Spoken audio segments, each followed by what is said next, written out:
Assalamualaikum warahmatullahi wabarakatuh. Bismillahirrahmanirrahim. Innal hamdalillah nahmaduhu wa nasta'inuhu wa nastahdihi wa nastaghfiruh. Wa na'udzu billahi min shururi anfusina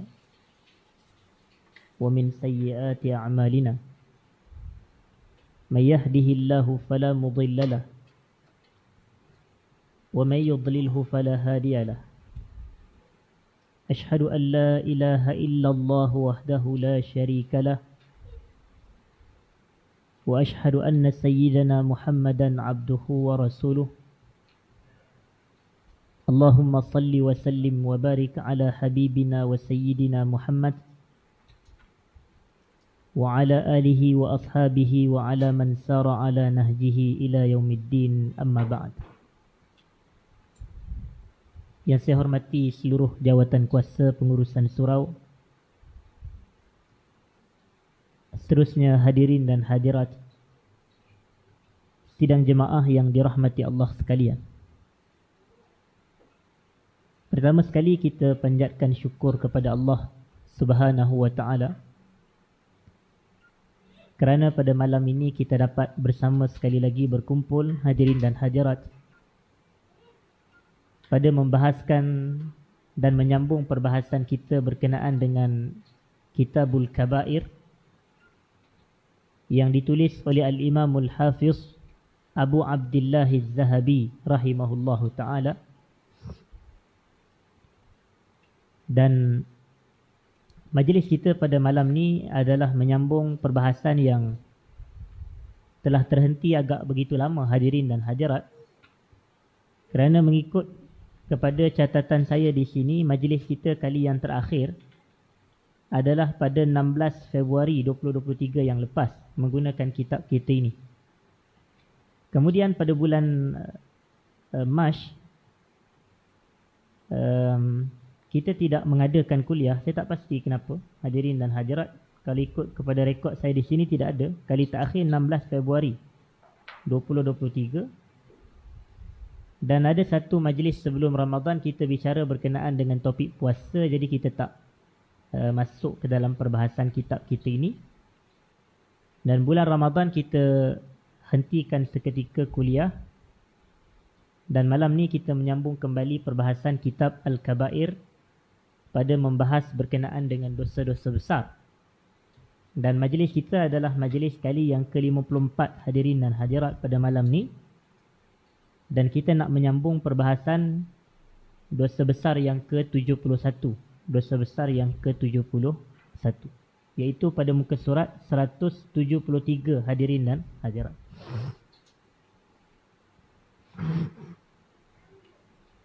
Pada muka surat 173.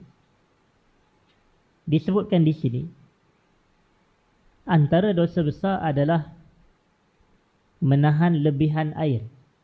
Yang lebih tepat adalah lebihan, bukan kelebihan hadirin dan hadirat. Kerana kelebihan ni cerita apa kelebihan saya, begitulah maksud dia. Tetapi menahan lebihan air. Allah Subhanahu wa ta'ala berfirman, Qul ara'aytum in asbaha ma'ukum ghawran faman ya'tikum bima'in ma'in. Dalam menjelaskan berkenaan dengan bidang kuasa Allah Subhanahu wa ta'ala, katakanlah wahai Muhammad, ataupun katakanlah, terangkan kepadaku sekiranya sumber airmu menjadi kering, maka siapakah yang dapat mendatangkan air yang mengalir untuk kita semua ini? Maknanya kalau bukan Allah, siapakah lagi yang dapat mendatangkan air yang mengalir kepada kita semua? Jadi ini adalah bidang kuasa Allah Subhanahu wa ta'ala dari sudut Allah memberikan air yang mengalir kepada kita. Dan disebutkan di dalam hadis berkenaan dengan 3 perkara yang tak boleh ada seseorang pun yang mendakwa dia adalah pemilik bagi perkara tersebut. Iaitu antaranya adalah air. Yang disebut di dalam hadis oleh Nabi sallallahu alaihi wasallam, an-nasu syuraka'u fis salat. manusia itu mereka adalah pemilik bersama terhadap 3 perkara. An-nasu syuraka. Syuraka tu adalah berkongsi pada ketiga perkara. Yang pertamanya disebut al-kala, iaitu rumput, hadirin dan hadirat. Rumput ni tak boleh kita dakwa rumput ni milik kita, kecuali rumput yang kita beli di IKEA ke, yang tu iyalah, itu rumput lain, hadirin dan hadirat, itu milik kita lah. Rumput yang rumput palsu tu, atau rumput buatan dan rumput tiruan itu. Tapi kalau rumput yang di luar ini, kita tidak boleh mendakwa yang itu adalah milik kita, hadirin dan hadirat, kecuali kalau ia berada di tanah kita lah, begitu. Cuma kalau mendakwa itu adalah hak milik dia, sedangkan boleh jadi bukan milik dia. Kerana itu adalah pemilikan bersama. Maknanya semua orang berhak nak merasai rumput yang sama. Dan salah satunya adalah walma. Alma adalah air. Maknanya alma adalah air. Kita pergi ke sungai-sungai nak pergi bercuti sebagai contoh. Tak boleh kita tak bagi orang lain minum air tu, kita kata, oh ni saya punya air. Tak boleh. Kerana manusia berkongsi pada air-air tersebut. Air sungai dan air laut dan seumpamanya. Hadirin dan hadirat. Dan disebutkan di sini, Nabi SAW bersabda, La tamna'u fadlal ma'i litamna'u bihil kala. Janganlah kamu menahan atau menghalang lebihan-lebihan air, sehingga perbuatan tersebut menghalang air untuk sampai kepada al-kala. Apa yang saya kata al-kala tadi? Al-kala adalah rumput. Al-kala adalah rumput.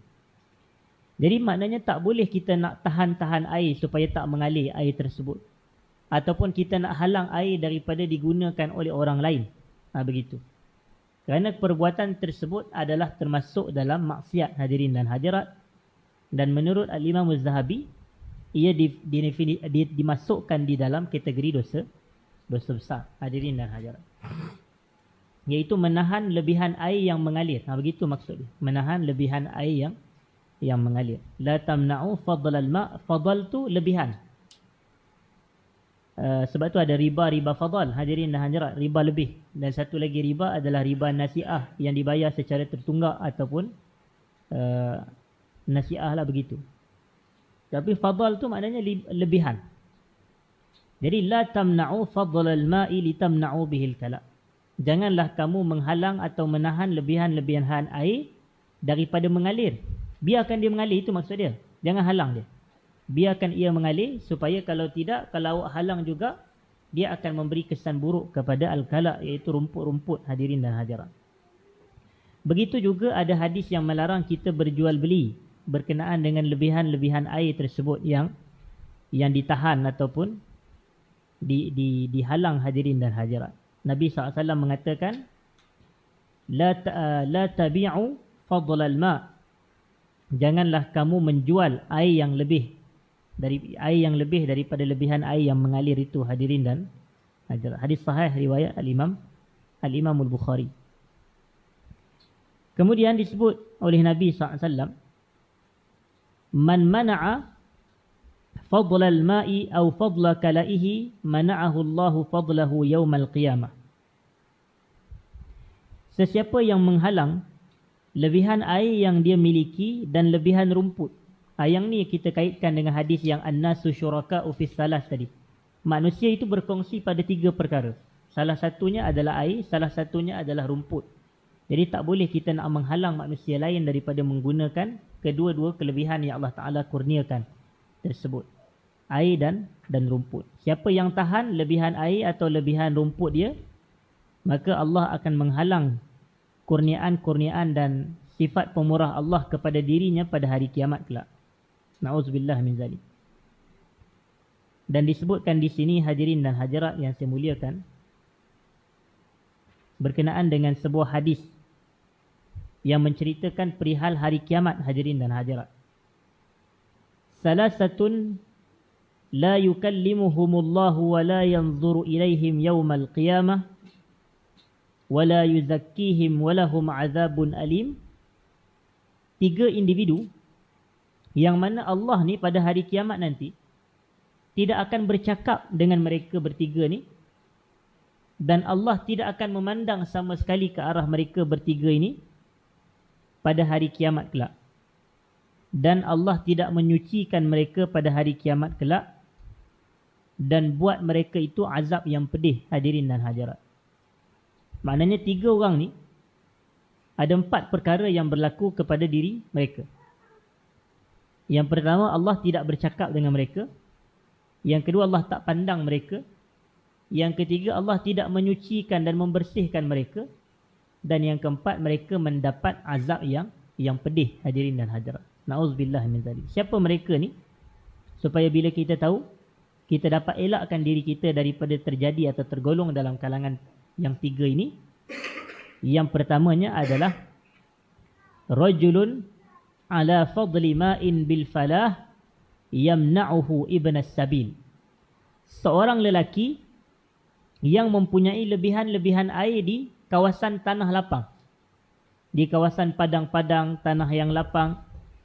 Kemudian dia menghalang air tersebut daripada digunakan oleh Ibnu Sabil, oleh Ibnu Sabil.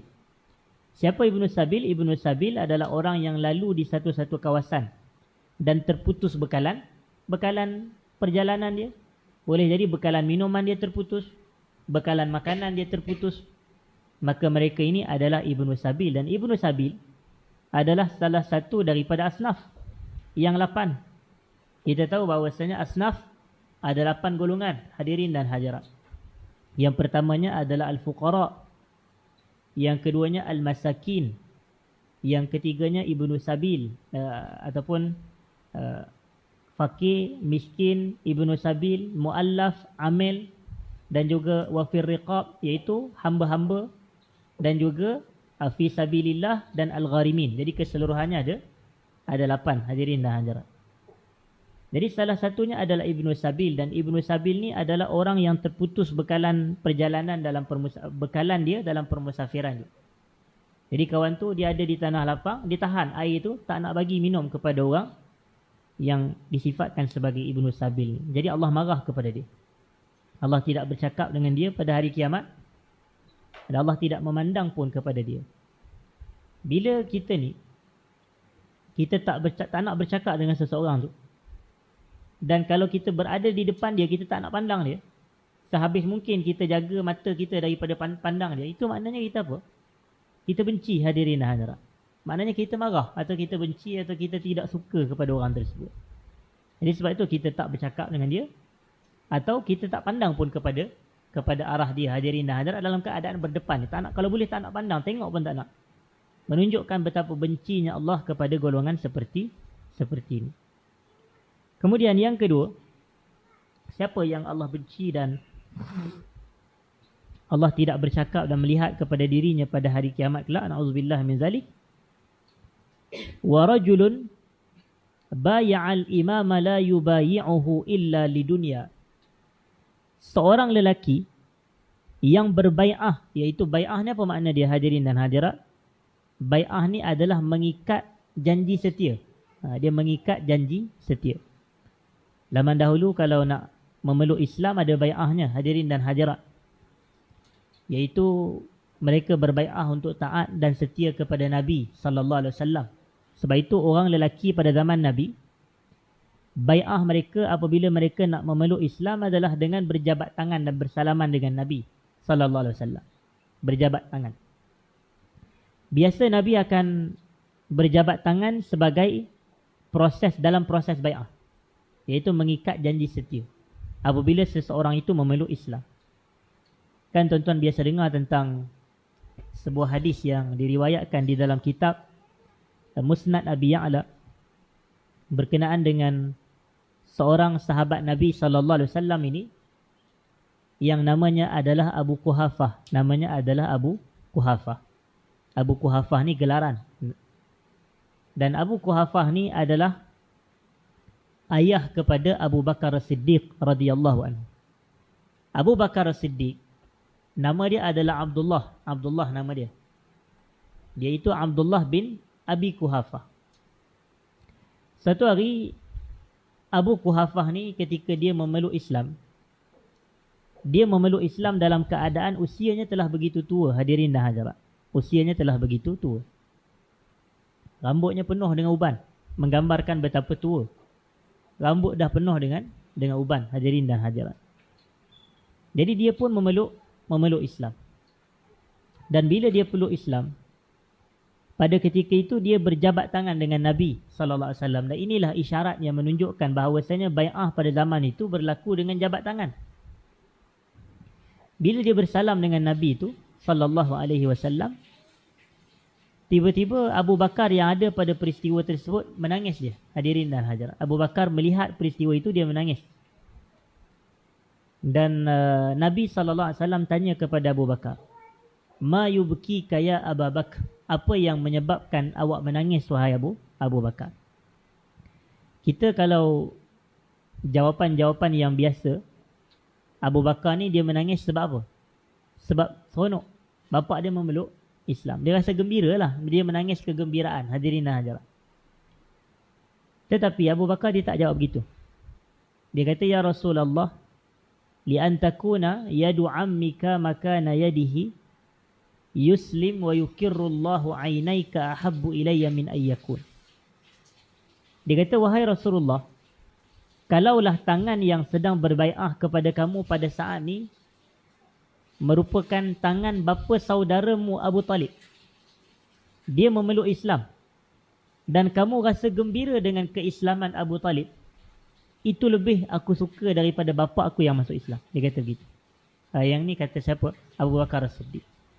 Dia kata, "Wahai Rasulullah, kalau tangan yang sedang berbai'ah kepadamu pada saat ni merupakan tangan bapa saudara kamu Abu Talib, dia masuk Islam, dan kamu rasa gembira dengan keislaman dia, itu lebih aku suka daripada bapa aku masuk Islam." Jadi inilah Abu Bakar As-Siddiq radhiyallahu anhu. Dia suka tak bapa dia masuk Islam? Dia suka. Tapi dia akan lebih suka kalau bapa saudara Nabi masuk Islam. Kerana kalau bapa dia masuk Islam, yang gembira adalah dia. Tapi kalau bapa saudara Nabi yang memeluk Islam, yang gembira adalah Nabi sallallahu alaihi wasallam. Jadi antara kegembiraan dia dengan kegembiraan Nabi, dia lebih suka kegembiraan Nabi mengatasi kegembiraan dirinya apabila ayahnya memeluk Islam. Sebab tu kalau orang tanya, Abu Bakar ni dia adalah satu-satu manusia yang telah membuktikan kesempurnaan iman. Hadirin dan hadirat. Kesempurnaan imannya terbukti. Kan ada hadis yang Nabi SAW sebut, "La yu'minu ahadukum hatta akuna ahabba ilaih min walidihi wa waladihi wan nasi ajma'in." Tidak sempurna iman salah seorang kamu sehingga aku ni, kata Nabi SAW, menjadi manusia yang paling dia sayang, lebih daripada sayangnya dia kepada bapaknya sendiri, kepada anak-anaknya, dan kepada manusia keseluruhannya. Jadi kalau kita boleh sayang Nabi lebih daripada sayang kita kepada ayah kita, maknanya sempurna iman kita, hadirin dan hadirat. Tapi kalau kita ni sayang mak bapak kita lebih daripada sayang Nabi, yang tu pun boleh berlaku. Yang tu makna kita ada iman, tapi iman kita belum cukup sempurna, hadirin. Kena letakkan Rasulullah SAW mengatasi segala-galanya berbanding dari kalangan manusia yang lain. Baik, jadi itu bai'ah, berjabat tangan. Dan ada lelaki ini berbai'ah kepada seorang imam. Dan imam di sini, hadirin dan hadirat, jangan kita salah faham imam salat pula. Imam di sini adalah pemerintah. Kerana pemerintah pada zaman dahulu pakai banyak gelaran. Salah satu gelaran yang digunakan oleh pemerintah dalam agama kita ini adalah al-imam, iaitu pemimpin. Jadi al-imam di sini ada banyak maksud. Kerana asasnya maksud imam ni apa? Allazi yuqtada bihi, seseorang yang diikuti. Itu maksud imam. Allazi yuqtada bihi, seseorang yang diikuti dalam setiap urusan dia. Kalaulah dia ini, contoh, kalau kita katakan seseorang yang diikuti di dalam solat berjamaah, imam lah tu. Maknanya seseorang yang mengikuti imam adalah makmum. Seseorang yang diikuti dalam perbuatan solat dia adalah imam. Begitu. Tapi bukan semua sebutan imam tu merujuk kepada imam solat. Nanti orang kita ni dia kata, "Ustaz, kita punya penulis kitab ni Imam Zahabi ni imam masjid mana?" Dia bukan imam masjid, hadirin dan hadirat. Dia adalah imam dalam bidang kita kata bidang agama. Begitu. Jadi kata Imam Nawawi imam masjid mana? Dia bukan Imam Nawawi bukan imam masjid. Imam Syafi'i ni imam masjid mana pula? Bukan, hadirin dan hadirat. Mereka ni kenapa digelar sebagai imam? Kerana mereka diikuti di dalam keilmuan dan ketokohan mereka. Begitu maksud dia. Macam Al-Imam Syafi'i, beliau diikuti dalam fiqh dia, dalam ijtihad dia. Sebab dia ada mazhab dan kita ikut mazhab dia, maka dia adalah imam. Macam tu juga dengan Al-Imam Al-Bukhari, Imam Muslim. An-Nasa'i, Abu Daud, At-Tirmizi, Ibn Majah. Ni semua imam-imam yang 6, hadirin dan hadirat. Diikuti dalam hadis. Dalam bidang hadis, inilah imam-imam rujukan, hadirin dan hadirat. Begitulah juga dengan imam-imam mazhab yang lain. Abu Hanifah ke, Imam Malik ke, Imam Syafi'i dan Imam Ahmad bin Hanbal. Semua ni adalah imam-imam yang diikuti. Tapi ada satu penggunaan perkataan imam ni di dalam bab-bab politik, dalam bab siasah, pemerintahan. Yang ni yang kita maksudkan di sini.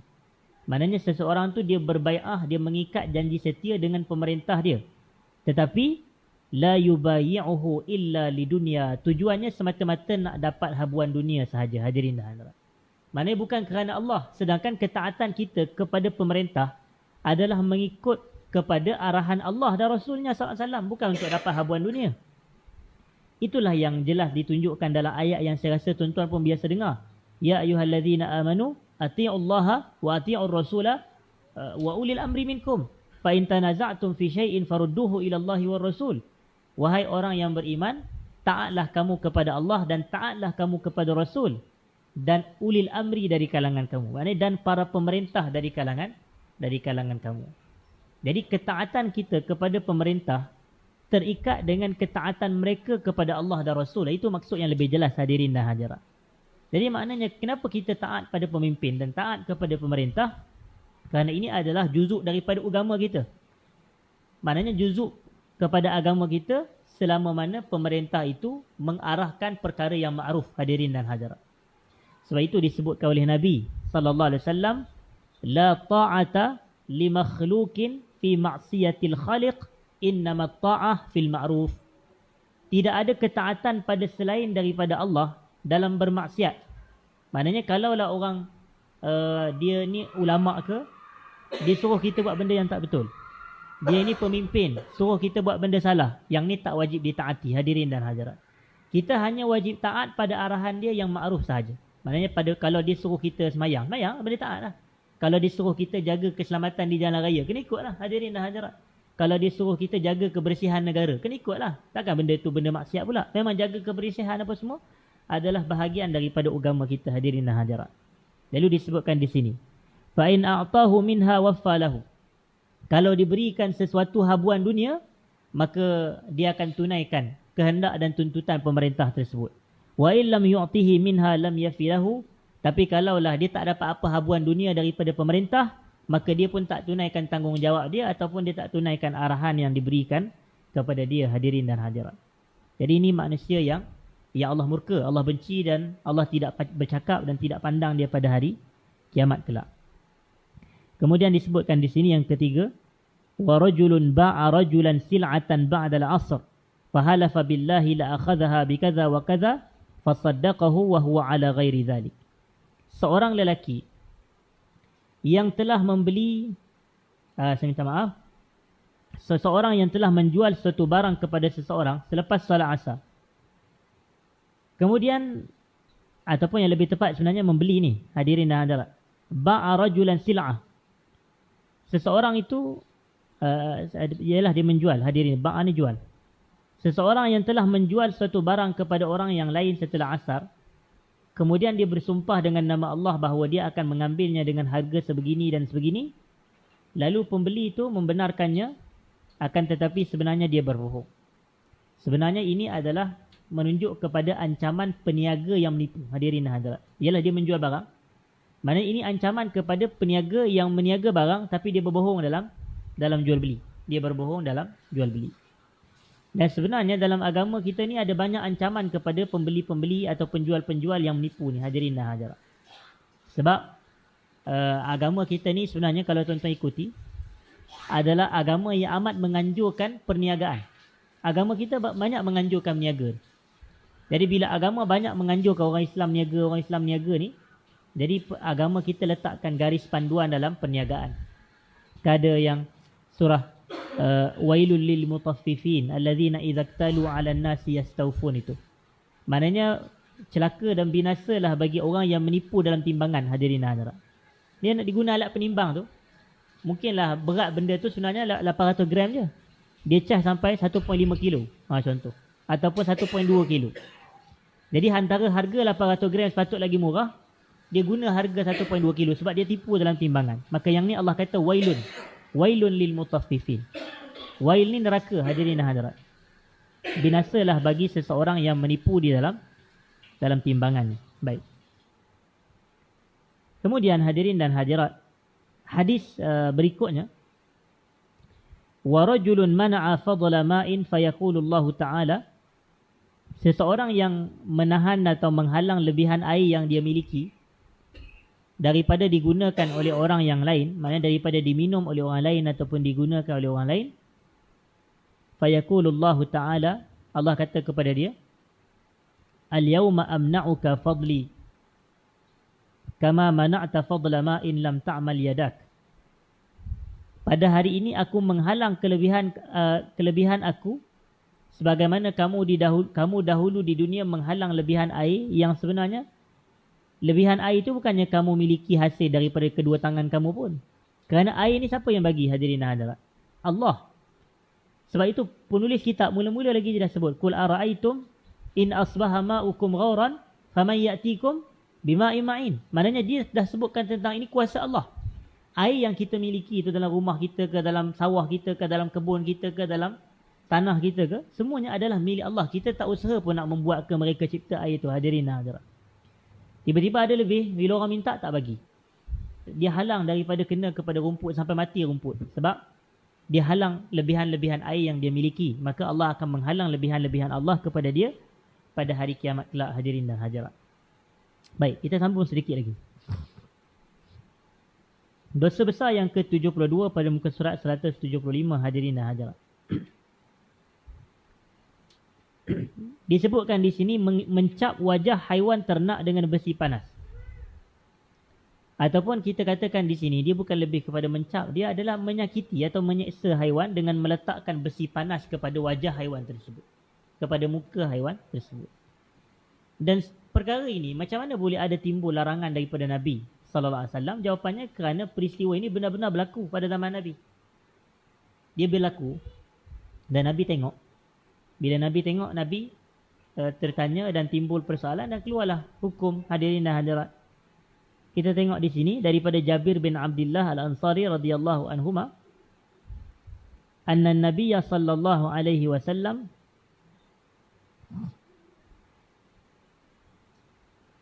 marra bihimarin qad wusima fi wajhi. Satu hari Nabi SAW melalui melihat seekor himar. Himar ni keldai, hadirin dan hadirat. Himar ni adalah keldai. Ada satu lagi, dia adalah keldai juga tapi dinamakan bukan himar. Nama dia bagal, hadirin dan hadirat. Dan bagal ni adalah kacukan di antara keldai dengan kuda, hadirin dan hadirat. Jadi kalau orang tanya bagal dengan himar, mana lebih tinggi? Mestilah bagal. Kerana himar adalah himar. Himar ni, pak dia pun himar, mak dia pun himar. Maknanya dia adalah himar. Himar ni keldai. Ya Allah kata, masalul ladzina hummilut taurata thumma lam yahmiluha kamasalil himari yahmilu asfara, dalam surah Al-Jumu'ah tu. Tapi satu lagi adalah bagal. Kan tuan-tuan ingat peristiwa Isra' Mi'raj? Ada seekor haiwan nama dia apa? Burak. Hadirin dan hadirat. Burak. Dan Nabi SAW kata burak ni pertengahan saiznya antara bagal dengan himar. Jadi orang kata, ustaz-ustaz pun terjemah pertengahan di antara keldai dan keldai. Dah pening pula jemaah. Jadi tuan-tuan kena jelas. Padahal dalam bahasa Arab, pertengahan di antara bagal dengan himar. Kan ada beza sikit tak? Tapi bila dia terjemah dalam bahasa Melayu, pertengahan di antara keldai dan keldai. Jadi pening lah tu. Jadi kita katalah, apa itu bagal? Bagal ni adalah kacukan keldai dengan kuda, hadirin dan hadirat. Kuda, mungkin pak dia kuda, mak dia keldai, maka jadilah bagal, hadirin dan hadirat. Manakala himar adalah himar. Waqad wusima fi wajhih, dan himar ni dia telah ditatu, hadirin dan hadirat. Maknanya dia telah disakiti ataupun dicop dengan besi panas pada wajah dia. Faqala sallallahu alaihi wasallam, maka Nabi bersabda, la'anallahu allazi wasamahu, semoga Allah melaknat seseorang yang telah melakukan perbuatan ini kepada himar tersebut. Maknanya tuan-tuan bayangkan, yang ni adalah kan tuan-tuan, wasama ni adalah mencap ataupun dia cop guna besi panas tu. Jadi kenapa perbuatan ni dilaknat? kerana adanya izak, kerana adanya unsur menyakiti haiwan. Hadirin dan hadirat. Benda panas-panas kena pada haiwan. Walaupun orang kata haiwan ni nama dia apa? Haiwan ni haiwan yang apa? Ni himar tuan-tuan. Ni bukannya haiwan yang terhormat ke, yang mulia ke, yang jadi. Ni himar, keldai. Keldai ni biasa kita ni kalau letak metafora ke, kalau kita letak umpama perumpamaan, keldai ni benda yang tak elok, binatang tak elok. Hadirin dan hadirat. Kalau macam orang kita ni, orang kata kepada dia, tuan ni bijak macam keldai lah. Kita pun tak tahu nak senyum ke tidak, hadirin dan hadirat. Kalau kita nak senyum, dia kata kita ni keldai. Tapi kalau kita nak marah, dia kata kita bijak. Tapi bijak macam keldai. Bijak ke keldai, hadirin dan hadirat? Hakikatnya tidak. Sebenarnya tak elok lah tu. Dia perli lah tu. Kata bijak macam keldai. Kerana Allah sendiri yang bagi tahu. Allah kata, kamasalil himari yahmilu asfara. Seperti himar yang memikul di belakang dia asfar. Asfar ni apa dia? Dia asfar ni bukan jamak kepada as-safru, tapi dia jamak kepada as-sifru, hadirin dan hadirat. Dia ada dua, as-safru, as-sifru. Dua-dua jamak dia asfar. Tapi as-safru tu permusafiran, asfar juga. Tapi as-sifru ni adalah kitab, hadirin dan hadirat. As-sifru adalah kitab. Jadi, kama salil himari yahmilu asfara, seperti keldai yang membawa di belakangnya apa? Kitab-kitab. Itu daripada as-sifir. Sifir tu kitab. Sebab itu ada sebuah kitab yang ditulis oleh seorang ulama.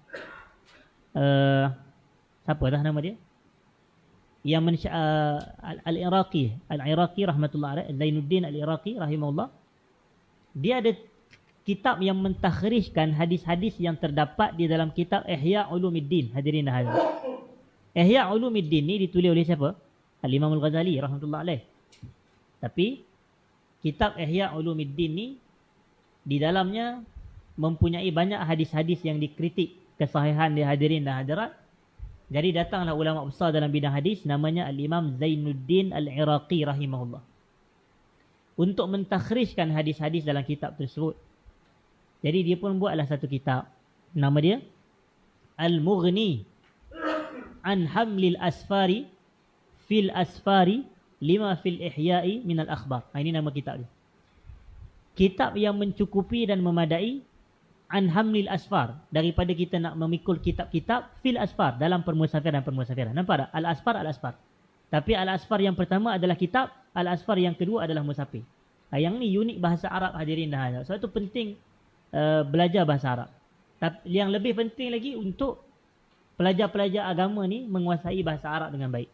Kalau yang di hadapan saya ni kita tanya latar belakang bidang apa, dia kata saya ni bidang engineering. Saya tak pandai bahasa Arab, logik lah. Tak apalah. Yang tu bukan satu yang aib pun. Sebab tu bukan bidang dia. Tapi kalau tuan bidang apa? Saya bidang syariah. Tak boleh bahasa Arab. Allah malunya. Begitu. Itu sepatutnya hadirin dan hadirat. Dia bidang syariah, orang panggil ustaz, orang panggil ustazah, orang panggil tok wali, orang panggil tok guru. Tetapi tak tahu bahasa Arab, hadirin dan hadirat. Yang dia tahu bahasa Arab, ma ismuka ana anta. Itu je lah. Jadi tak sepatutnya lah kalau pelajar-pelajar syariah begitu. Jadi di sini perkataan hadirin dan hadirat, saya nak sebutkan perkataan bahasa Arab ni penting itu sebenarnya. Jadi ada beza antara bagal dengan himar. Dan yang terakhir sebelum kita tutup, hadirin dan hadirat, Nabi SAW mengatakan laknat Allah kepada mereka yang menyakiti dan menzalimi haiwan. Maknanya kalau himar pun diharamkan kepada kita untuk menyakitinya, dan Nabi laknat pelakunya, maka bayangkan kalau yang kita sakiti adalah manusia, hadirin dan hadirat. Yang kita sakiti adalah manusia. Tuan-tuan tengok, kan dahulu kita ada dengar biasa ada manusia yang disimbah dengan asid, hadirin dan hadirat. Ada orang yang disimbah dengan asid, di negara kita pun berlaku. Sampai kadang kita tengok muka dia habis rosak muka dia. Kadang kita tengok tangan dia pun berluka-luka, hadirin dan hadirat.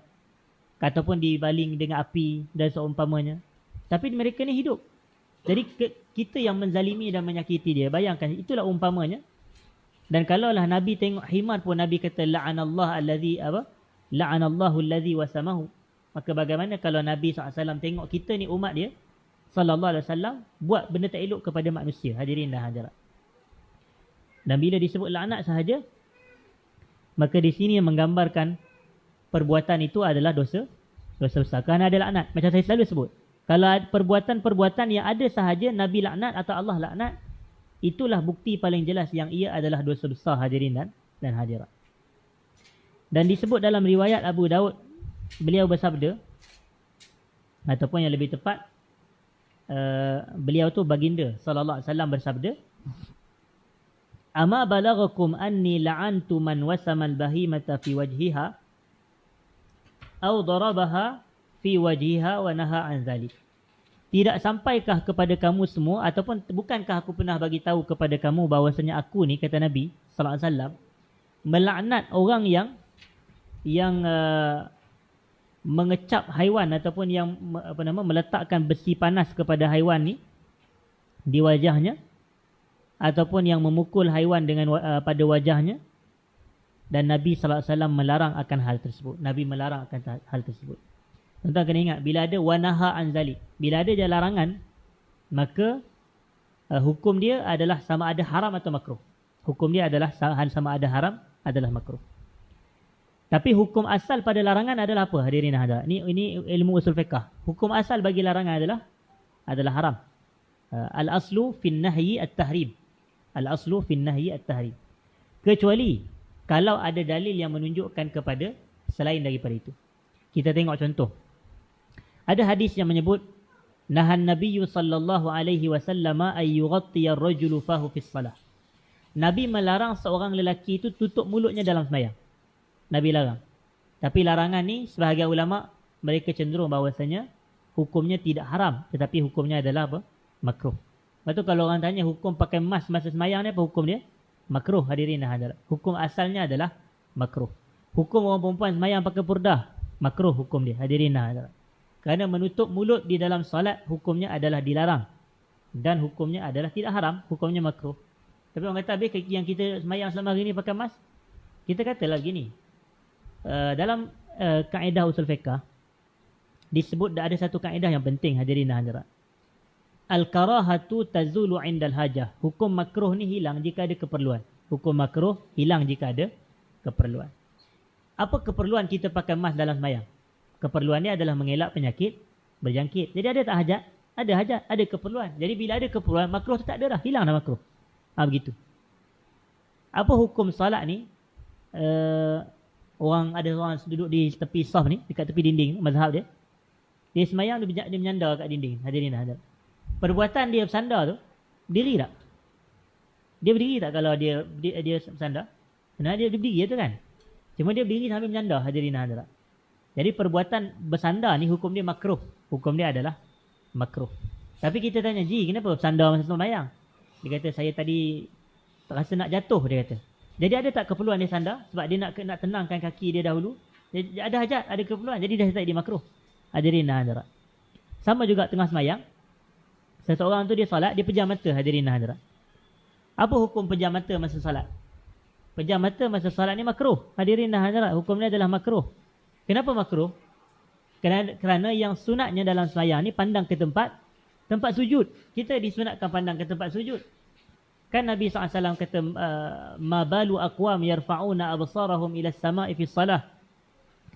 Nabi kata, kenapa apa masalah dengan satu kaum yang pandang ke langit masa tengah sembahyang ni? Kenapa tak pandang ke bawah? Nabi kata. Jadi kita disunatkan pandang ke tempat sujud. Saya tanya tuan-tuan, kalau pandang ke tempat sujud, mata buka ke mata pejam? Hadirin hadirat. Mestilah mata buka, betul tak? Ada dalam kuliah saya ni ada orang yang pejam mata tu. Dia pejam mata, saya tanya, tuan pejam mata, saya pandang ustaz. Nampak benar menipunya, dah pejam mata pandang ustaz macam mana?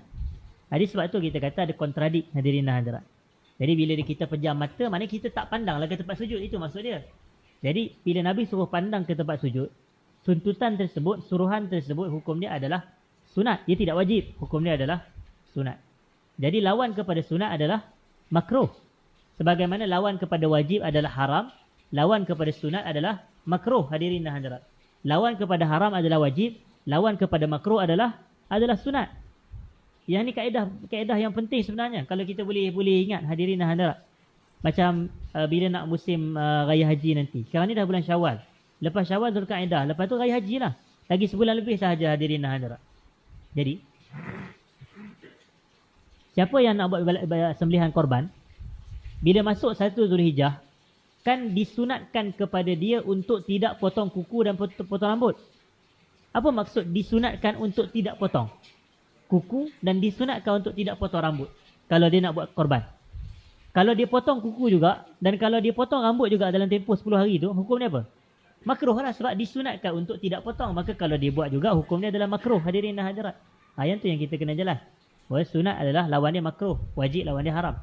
Jadi berbalik kepada isu tadi, kalau sunat pandang ke tempat sujud, maka kalau kita ni salat pejam mata, hukum dia makruh lah, hadirin dan hadirat. Tapi lepas semayang kita tanyalah pakcik tu, Haji, kenapa semayang pejam mata?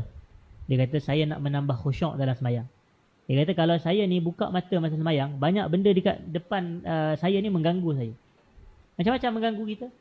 Kalau dia semayang ni, dia kata kalau dia tak pejam mata, dia tengok baju orang depan, ada tulisan Manchester City, hadirin, ataupun Manchester United, ataupun Liverpool atau Arsenal. Jadi dia pula sama ada dua, hadirin dan hadirat. Kalau dia penyokong Liverpool, dia akan, oh ni kawan aku ni, ini geng kita ni, katanya. Dah dia kacau dah semayang dia. Tapi kalau dia pembenci Liverpool, dah jadi satu isu pula. Jadi itu masalah dia. Jadi sebab itu dia akan terganggu. Jadi dia pun tak nak kacau semayang dia dengan macam-macam gangguan tulisan-tulisan pada pakaian ni. Maka dia pun, hadirin dan hadirat, dia pun pejamkan mata dia semasa salat. Dia pejam mata semasa salat. Jadi ada tak keperluan dia pejam mata, hadirin dan hadirat? Ada hajat. Jadi kena ingat kaedah al-karahatu tazulu indal hajah. Hukum makruh ni hilang jika ada hajat dan keperluan, hadirin dan hadirat. Dan sebagai kesimpulan, disebutkan di sini, maka Nabi SAW bersabda, tidakkah telah sampai kepada kamu bahawa aku melaknat dan difahami daripadanya bahawasanya orang yang belum mendapat khabar tentang celaan Nabi ni tidak berdosa. Maknanya kalau orang tu dia melakukan perkara tersebut dalam keadaan dia tidak tahu hukum, maka yang ni dimaafkan dan tidak berdosa. Maknanya kerana dia jahil lah. Macam masa bulan Ramadan, ada orang tu dia makan dalam keadaan dia jahil, yang makan tu membatalkan puasa. Ikutkan, jadi dia tidak berdosa lah. Dia tidak berdosa, tapi puasa dia batal lah. Kalau ikut puasa dia batal lah. Cuma dia tidak berdosa. Ada beza antara orang yang buat kesilapan dalam keadaan dia tahu hukum, dan ada orang yang tak tahu hukum. Jadi ada yang berdosa, ada yang tidak berdosa. Kan ada hadis rufi'al qalamu an salasah, diangkatnya pen tu ataupun tulisan hukum tu ke atas 3 orang. Itu salah satunya adalah daripada orang yang jahil sebenarnya. Dalam satu riwayat, daripada orang yang jahil sehinggalah dia tahu, hadirin dan hadirat. Dan Nabi SAW memasukkan perbuatan menyakiti haiwan ni dengan menzaliminya dengan besi panas adalah haram hukum dia. Dan Nabi melaknat perbuatan ini, hadirin dan hadirat. Jadi ini menunjukkan bahawasanya hukum dia haram dan ia termasuk dalam kategori dosa-dosa besar. Wallahu ta'ala a'la wa alam. Jadi selesai perbahasan kita pada malam ni, hadirin dan hadirat. InsyaAllah kita bertemu lagi pada kuliah akan datang. Aqulu qawli hadza astaghfirullahal azim li wa lakum. Assalamualaikum warahmatullahi wabarakatuh.